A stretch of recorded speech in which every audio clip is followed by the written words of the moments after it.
Welcome to the Darren Williams Perspective. I'm your host, Darren Williams. Thank you for joining me today. Today's topic will be about capitalism. More poignantly, black capitalism.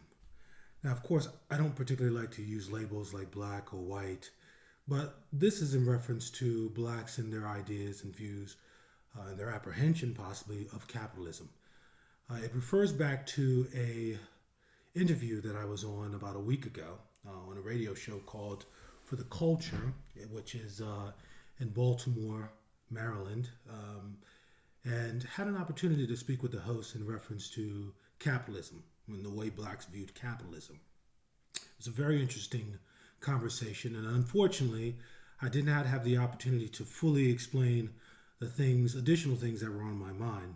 So what this video is about is for me to allow you to listen to the clip, which will be accompanied by photos, just to keep you interested. And then afterwards, what I'm going to end up doing is I'm going to end up explaining further about capitalism. I'm going to probably expound on three major points in reference to capitalism. They will go along with what I had said earlier inside the phone interview with the host. But they will also give a much brighter and a more detailed light on capitalism, how beneficial it is, and how it is not just a system for whites or for Asians or for Jews. It is a system for all people. If you look around the world, if you look at cities like Hong Kong, unfortunately what's going on now, but if you look at cities, Singapore, those particular cities, you look at what's going on in India, embracing forms of capitalism, things are particularly changing for them. And then I'll express to you about the requirements that are needed to have a capitalist society or have a capitalist economy. But for now, I'd like for you to listen to the video, and then I'll come back and then I'll explain to you a little bit more of what I'm referring to in reference to the benefits of capitalism. Hope you enjoy this. A recent revelation that the poet Saul Williams has put out about an email that he got from Jay-Z on the idea of what economic freedom looks like.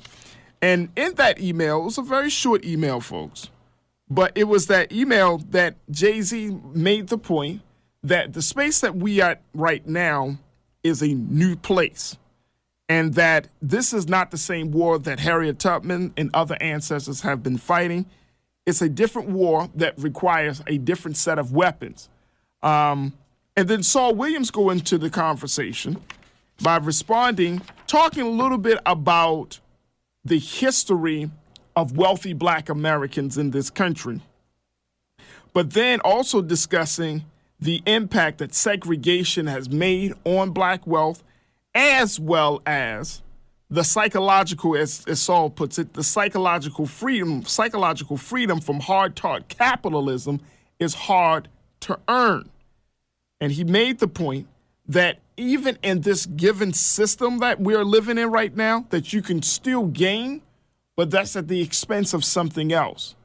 That a lot of times you have this system of economics and capitalism, but because at the root of it is white supremacy, is that you're still in a space where you're not truly getting what you think you deserve.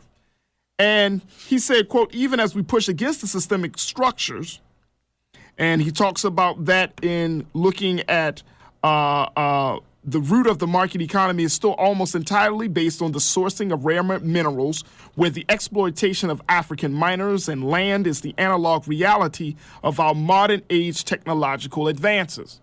Just making a point that at the root of this system of capitalism, there is still a quote unquote a raping of the natural resources that allow us to be in this space that we're in right now. And so I want us to kind of get into this discussion about what is true economic freedom. Saul kind of goes into a historical context in response to Jay-Z. And then he also used the fact that, you have these systems that are set up, especially in sports and entertainment, that are set up to kind of take advantage of the natural resources of the talents of people and to use people and to create this system of self-enrichment. But it brought to my attention that we're still at this space where we don't really know where we want to go. Now, Dwayne, our caller just before the break, made the point that if you want to know what true economic freedom is, that you need to sit down and have that conversation within yourself before you can go out to show the world what it actually means. And that's what I think, that's the place that I want us to be in right now, folks, because we are in a midst of a holiday shopping season. You and I are being bombarded with messages, images of to go out and to spend money by the truckloads, by the boatloads, to take advantage of the Black Friday deals that spilled over into Cyber Monday, and to take advantage of these hot spending and hot savings, holiday savings. But at the end of the day, after Christmas passes, after we get to the new year, what is going to be the financial outlook that we're going to have for 2020? I want you to share your thoughts with me. 410-319-8888. Let me go to Darren in Stevenson, and then we go to GQ out of D.C. Darren, thank you for your patience. What's your take? Actually, my take is this. Capitalism is the best system that blacks or whites or Asians or anyone else could ever be involved in. And the reason why I say that, there's no other country in the world where blacks, whether it's Jay-Z or whether it's a basketball player or football player or Ben Carson, can take what they've learned and become a success on it. There's no other way. I'm not really sure why blacks continue to reject the idea of capitalism and say that it's white supremacy, it's evil, it's diabolical. Blacks need to detach themselves from it. Blacks need to embrace it. And I go back to Booker T. Washington and the Atlantic Compromise when he said that blacks are more concerned about civil rights and about doing stump speeches and about getting into politics instead of owning their own business, instead of learning how to own land, learning how to monopolize the industries that are here for everyone. You have Asians that come over here, and within 5 years, they embrace the system and they take off like a rocket. Mm-hmm. You have Africans, the same thing. Africans and Asians, as well as Jews, actually do better than white people in general in America. They do. They honestly do. But it is black people who continuously reject Western cultural societal norms. We're probably, if you take Indians out of the equation, we're the second oldest race in America. We should be on the same level as whites, if not above them. Mm-hmm. And the point being, if we stop rejecting the American cultural norms and stop embracing the so-called fake black culture, where it's the antithesis of the American culture, then we would move forward. Now, look at Jay-Z. What did Jay-Z do? Jay-Z, okay, for what he did in the past, I'm not going to mention what he did in the past, but what he did was he embraced American cultural norms in the sense of business. Okay, he was a rapper, or he is a rapper, whatever the case may be, but he embraced the business side of getting forward and moving ahead in life. That's what he did. He didn't reject American cultural norms in the sense of business. What do these basketball players do? Now, basketball and football was a white sport. The Irish played basketball and football. But what did blacks do? Well, they started playing basketball and football. They went by the guidelines of basketball and football. Mm-hmm. And so what has happened? They monopolize it, 70% of it now. Yeah. You know, you can get into the whole thing, they're not owners. That will come in time.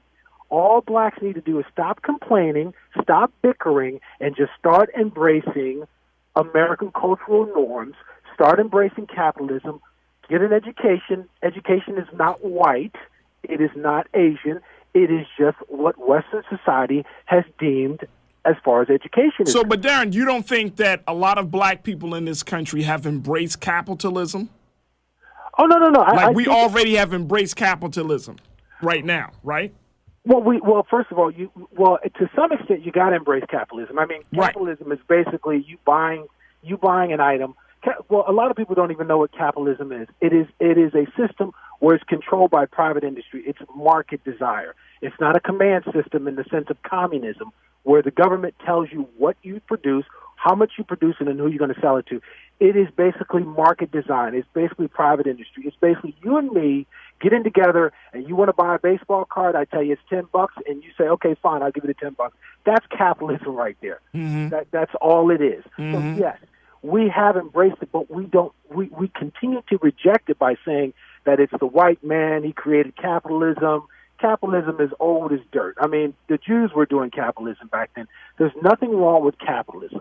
But my point is, blacks do embrace capitalism from the sense of going to Walmart or going to Gucci or whatever the case may be. They buy the particular merchandise. But what I'm saying to you is to embrace it by learning a trade or learning a profession, and then you utilizing that in a capitalistic way to move forward in life. And we need to stop listening to Jay-Z or listening to basketball players on how to live our lives. We need to start focusing on learning from books, getting an education. That's how you learn capitalism, is getting an education. And Baltimore has that problem. We can discuss that in long detail. Right. But my point being, we need to stop rejecting American cultural norms and act like they're all about white people and that, whites rule this and whites rule that. Yeah, whites are 75% of the population, but nonetheless, Jews are what? I don't know, 10, 6, 8? No, they're much less than that. They're less than 5%. And right, exactly. And what have they done? They've ignored all these. But I guess the big thing things. But the big thing that we can't ignore, though, Darren, is what one of our callers made the mention of, which is that some people, like when you look at white people in this country, they got a 400+ year head start.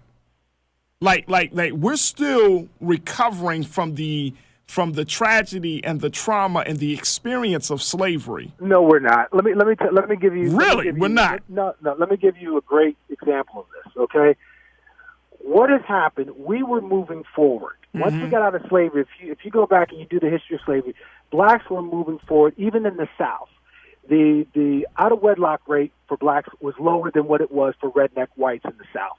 The babies out of wedlock was lower with blacks than it was with the rednecks in the South. It was. We were actually moving forward. Then we migrated to the North. What ended up happening, and we were closing economic gaps. Right. What ended up happening was the 1960s, when the Black Power, the Black Revolution, the Black counterculture came about, and blacks said, you know what, we're going to create our own culture. We're going to reject the white culture. We're going to reject all this stuff. And basically, that propelled blacks to start moving backwards. And if you look, so the counterculture, the Black counterculture, the Black Power movement became an impediment for us to make the economic gains that we were on a path of making. Well, yes, that's the point. We started rejecting American cultural norms in the 1960s. And let me tell you something, liberals supported us doing that. But there was no space for us. No, there was plenty. There was no space because just as much as you talk. Wall Street. What was it? But that's what I'm saying. Like if you look at Tulsa, you look at Rosewood, you look at these black towns that were established after chattel slavery, they were burned down. No. And I understand. Listen, I understand. Right. I understand things happen. But my point being is this: blacks were moving forward. There's a long detail in reference to the whole situation where Black Wall Street was burned down. But my point being is this: we were moving forward. Let me give you a great example of this. If I ask you, and I tell you, listen, name me one or two black scientists and inventors of the 21st century. You probably couldn't name me. You couldn't name any. But you can name me a ton of basketball players and football players. You're going to have to go back to the 18th and 19th century to name black scientists and black inventors. The reason for that is because blacks have rejected education.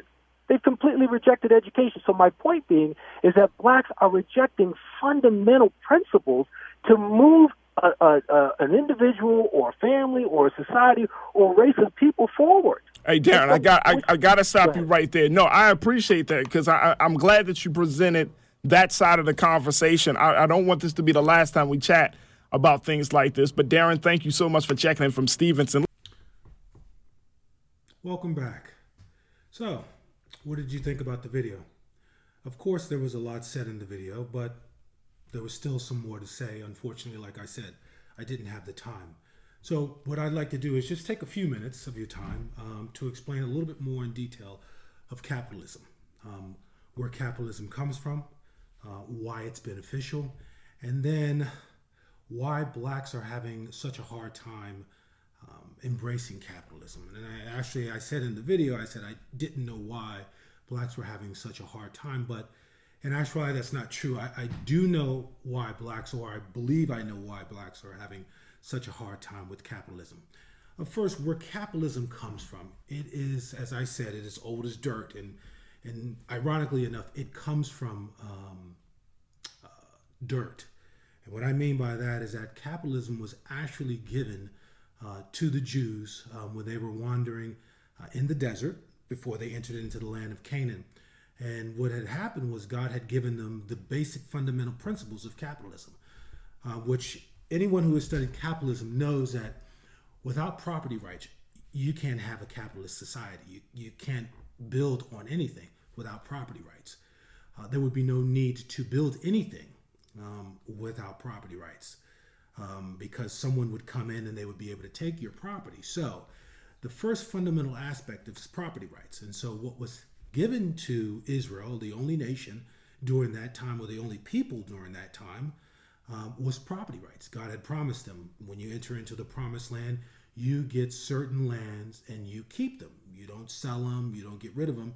If by chance you lose it, then after a certain amount of time, they would be redeemed back to you. But this all has to do with having property rights. Capitalism requires property rights. That's the first element of capitalism. The second element of capitalism are contracts, laws, and agreements. If you don't have those things and you don't have property rights, there's no need to have capitalism, and there's no real way to have capitalism. Now, of course, in the video, I did say that, when we go out and we buy things, whether it's at Walmart or whether it's at, Nordstrom's or whatever it might be, the aspect of having those property rights in the sense of where that building is, Walmart or Nordstrom's or whatever it is, has the property rights of owning that building, so they can build the structure, the brick and mortar, and then put the merchandise in there and then participate in capitalism, which each and every person who desires to come in there. That's the first element. And then, of course, there are contracts, agreements with those. Return, exchange policies, damage, things of that nature. So you can see and understand how capitalism needs to have those two things that require for them to be built up in the first place. There are a lot more, but we're not going to delve into that, maybe at a later time. But what I want to point out in reference to capitalism is this. Any and every society that has embraced capitalism has moved forward. Societies that do not embrace capitalism, that embrace communism, never move forward.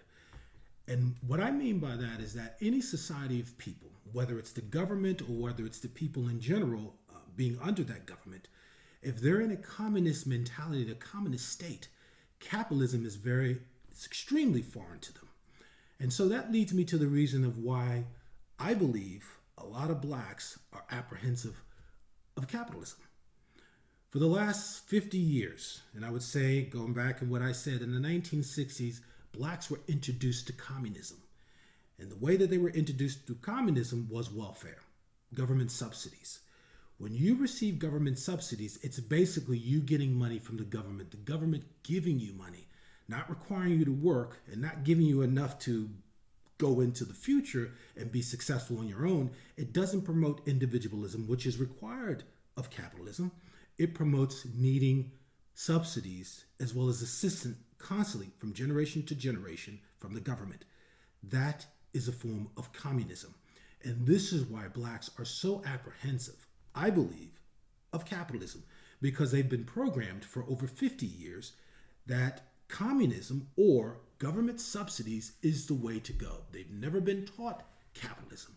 They've never been taught independence. Now, not all blacks, don't misunderstand me, and whites do participate in government subsidies. They do. They participate in welfare. They do. But per capita, there are more blacks who participate in welfare and subsidies than any other race of people. And unfortunately, with that being the case, blacks become very apprehensive. They become very hesitant, and they become very, unfortunately, antagonistic towards capitalism. Capitalism requires you to be a rugged individualist. It requires you to go out on your own, succeed or fail. You do it on your own. What communism, what welfare, and what subsidy does, you don't need to go out on your own. What will happen is that the government will provide the stuff for you, and you become very complacent and very comfortable with that. My desire, not just for black people, but for anybody, is to refuse communism, is to refuse being dependent on a government, is to refuse being dependent on anyone else unless their family in time of need, and go out there and capitalize on all your God-given rights.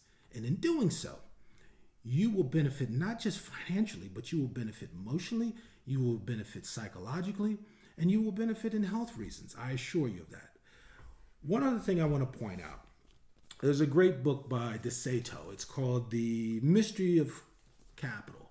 This book is a great resource to read, and it gives you understanding as to why America or Western society is pretty much the only one who has really mastered capitalism, and how the other countries around the world have been teetering on the brink of collapse or trying to figure out how to work through capitalism, but have really never gotten that principle. And the major two principles I mentioned, property rights and laws, are the fundamental things that those countries are not, they don't have access to, or they're not providing, their government is not providing. So hopefully this short video about capitalism, about black capitalism, has given you some understanding of how capitalism truly benefits not just an individual, not just a family, but a society and a nation of people. This is the Darren Williams Perspective, and I'm your host, Darren Williams, and that was my perspective. If you like what you heard, please subscribe and hit that like button. Thank you.